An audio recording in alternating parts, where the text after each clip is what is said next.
The pedestrian improvement project on Highway 49 in Gulfport is nearing the final stages. You've probably seen the fencing and the barricades now separating the north and the southbound lanes, and you may have heard complaints about the protective barrier. Yeah, this is something a lot of people are talking about. Noah Noble speaks with MDOT today about the issue and other projects happening in Harrison County. These barriers along Highway 49 separating north and southbound traffic have drawn criticism from the public and public officials. Some say they're unnecessary. Others say they just don't look good.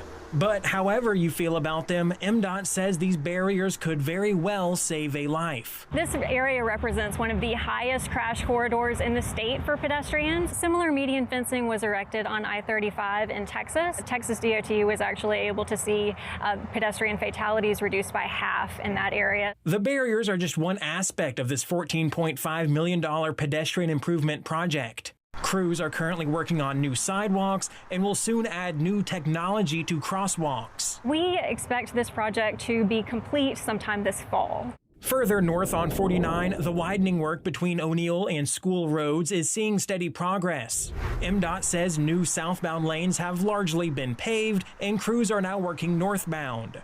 But work at South Swan Road is still ongoing. Currently, access to South Swan Road is restricted while crews perform some paving work there in order to bring the additional lane up to grade with the existing lanes, pave it, and also tie it into South Swan Road.